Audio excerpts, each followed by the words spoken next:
النهارده هتكلم ازاي نعمل سيرش على جوجل. ناس كتير قوي ما تعرفش طريقة انك تعمل بحث على جوجل وتارجته ان يقدر يوصل للمعلومة اللي انت عايزها. يعني مثلا انت عايز توصل لكورس معين اونلاين، مش عارف توصل له PDF، عايز توصل لمقال كتاب، انت لو عايز تحمل كتاب معين تقدر توصله PDF.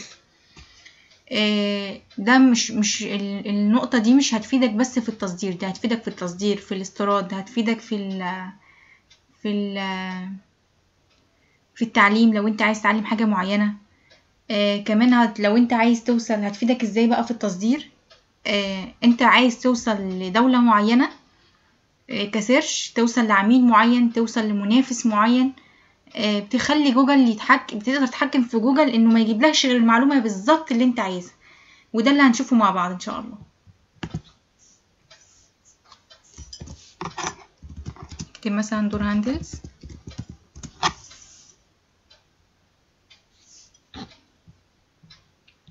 السيرش الطبيعي لجوجل بيجيب لي صور، بيجيب لي فوق الكل صور خرايط لو انا عايزه مابس، بيجيب لي فيديوز، صور، مزيد.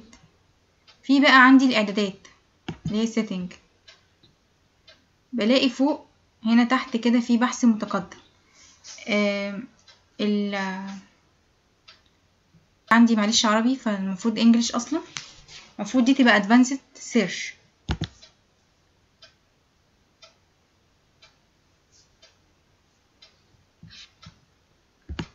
هنا لو انا عايزه الكلمات اللي هنا كلها، اي كلمه تبقى مكتوبه تجيلي في السيرش هتجيلي. لو انا عايزه عباره معينه بالظبط هكتبها هنا، لو عايزه اي كلمه من الجمله هتجيلي هنا، لو عايزه كلام معين ما يطلعليش في السيرش بكتبه هنا، بيتمسح ما بيجيليش. لو انا عايزه السيرش بلغه معينه هيجيلي، عايزاه في منطقه معينه هيجيلي. انا مثلا اقول انا عايزه في تركيا منافس يعتبر، وعايزه اعرف الدنيا بتاعته، عايزاه في وقت معين في الساعات الماضيه، عايزاه الاسبوع اللي فات، الشهر اللي فات، السنه اللي فاتت. بقدر اتحكم في زمن اللي ينزل فيه الداتا.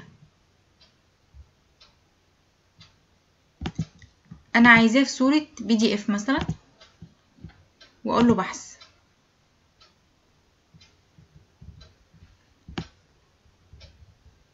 هتلاحظ عندك اي حاجه، اي سيرش في جوجل بيبقى فيه دايما اول جزء اللي هو ده بيبقى ادز، يعني دايما تلاقي اي حاجه فري بتلاقيها من تحت، بيبدأ من بعد اول 2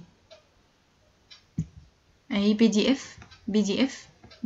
انا اللي افتحها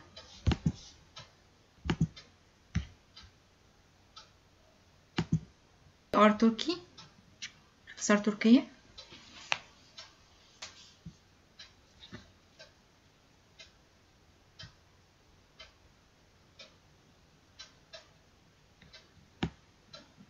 تلاقيه جاب لي كتالوج شركة في تركيا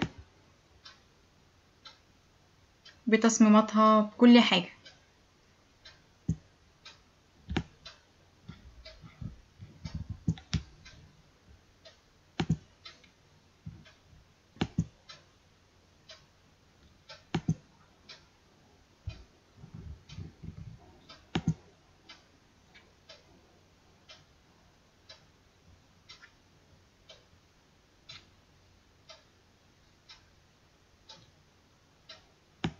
دور هاندلز برضو،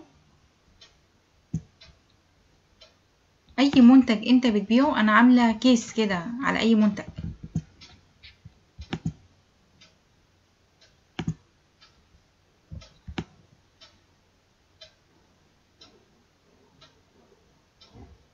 كل ده هتلاقيه جوه تركيا.